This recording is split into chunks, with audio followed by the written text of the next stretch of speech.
You guys really want to unpack January 6th, huh? You send in a whole mountain of sources on this one. Yeah, It's like you want to go way beyond just like what happened that day. yeah, definitely. It's clearly still a pretty big deal, even all this time later. For sure. Yeah. Okay, so let's see. We've got the DOJ's latest update on all the prosecutions, some kind of spicy press release from a House committee about, get this, Nancy Pelosi footage. Oh, wow. Yeah, and then a couple of YouTube transcripts, one where she's just letting loose on Trump, Mm. another where Trump's talking about pardons and like what he'd do if he got a second term. Okay. Oh, and someone sent in an opinion piece that actually, like, imagines that second term happening with January 6th kind of hanging over everything. And to top it all off, there's this American Oversight Report kind of summarizing the whole attack and how the government responded. Well, that's quite the reading list. No kidding. So are you ready to deep dive into this? Let's do it. Okay, so first, let's get a handle on where things stand legally. Right. It's been, what, 46 months since the attack? This DOJ update really lays out just how massive this whole investigation has been. Yeah, it's really something. They've charged over 1,561 people in federal court. Wow, that's a lot. Yeah, and I mean, these aren't just like, minor offenses. Almost 600 people are facing charges for assaulting law enforcement. Oh, wow. And 169 of those cases involved, like, dangerous weapons. And then you've got 18 people facing charges for seditious conspiracy. Seditious conspiracy. Jeez. Yeah. That's pretty serious stuff. And I'm looking at the numbers here. 979 people have already pleaded guilty. Right. Over 250 convicted at trial, and that includes 10 for seditious conspiracy. So I think someone out there might be thinking, okay, case closed, they got him. What's the big deal? But hold on, it's not over yet. No, not by a long shot. What's really interesting is that the DOJ is still actively pursuing leads. I mean, they're even asking the public for help, identifying some of the suspects. Yeah, they released 9 FBI videos with footage of people they're looking for, specifically for assaulting officers. Wow. It really shows you that they're not letting up, even after all this time. It makes you think about all those people who are still out there, you know? Absolutely. And it's a good reminder that this isn't just some historical event that's been neatly wrapped up. This is still very much an ongoing process. Yeah, okay. Speaking of ongoing, we got to talk about this House committee press release, the one you flagged. It seems like they're trying to stir things up with this new footage of Nancy Pelosi.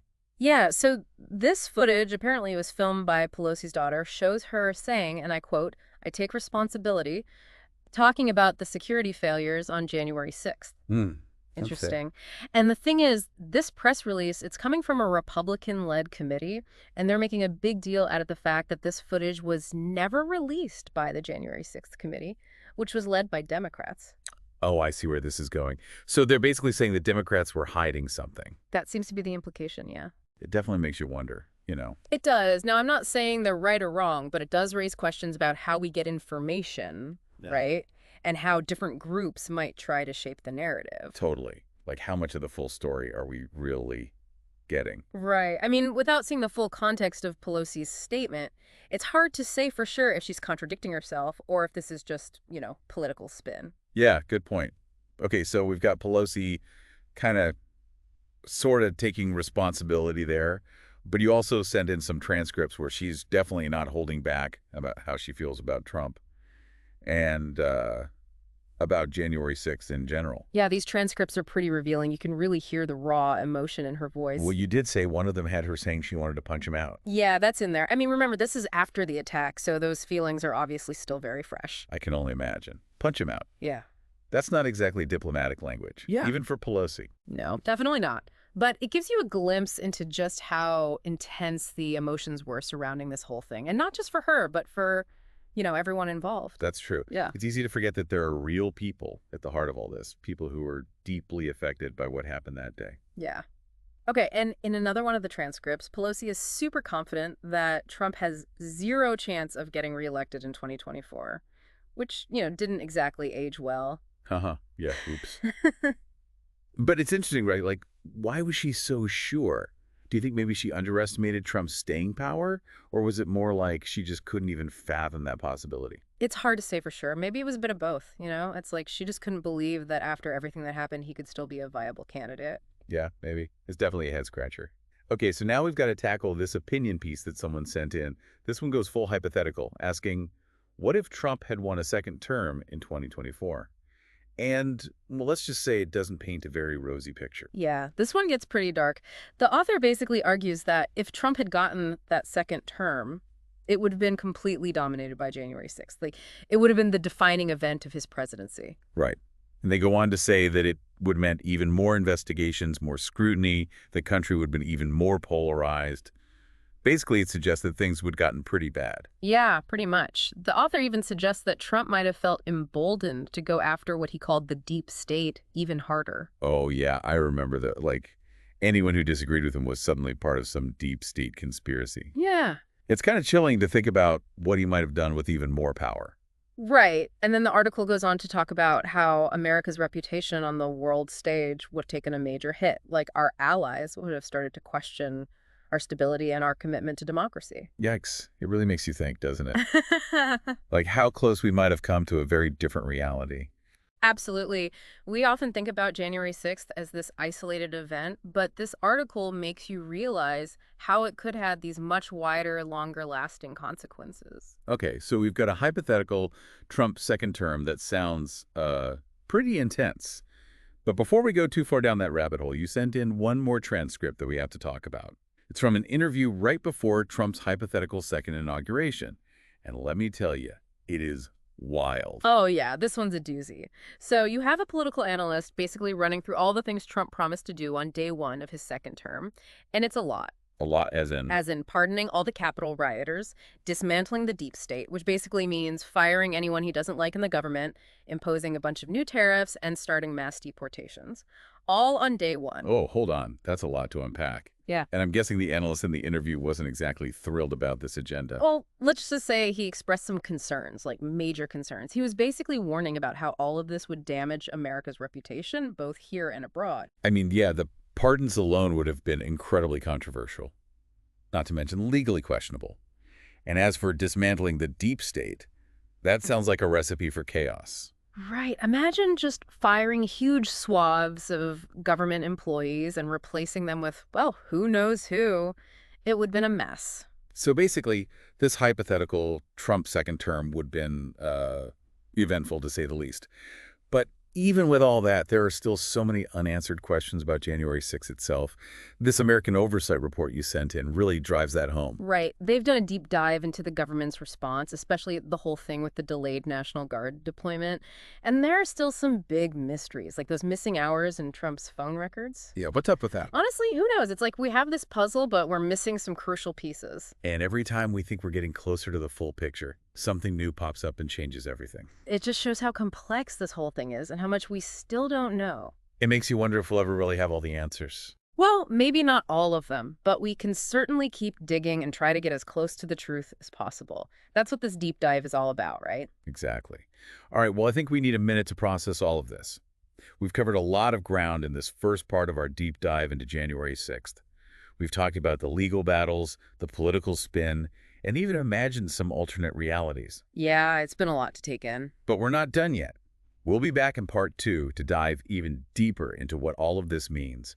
And trust me, you won't want to miss it. We've got some really interesting stuff to discuss, so stay tuned.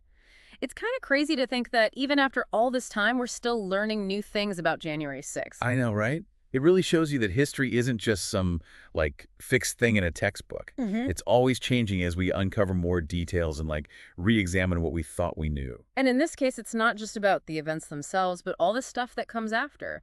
The legal battles, the politics, the security failures, and, the impact on everyone involved. Yeah, for sure.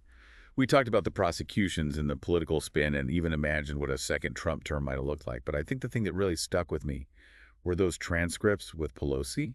Yeah. You could just hear the, like, raw emotion in her voice, the anger, the frustration, even a bit of fear, I think. Definitely. It makes you remember that this wasn't just some abstract political event.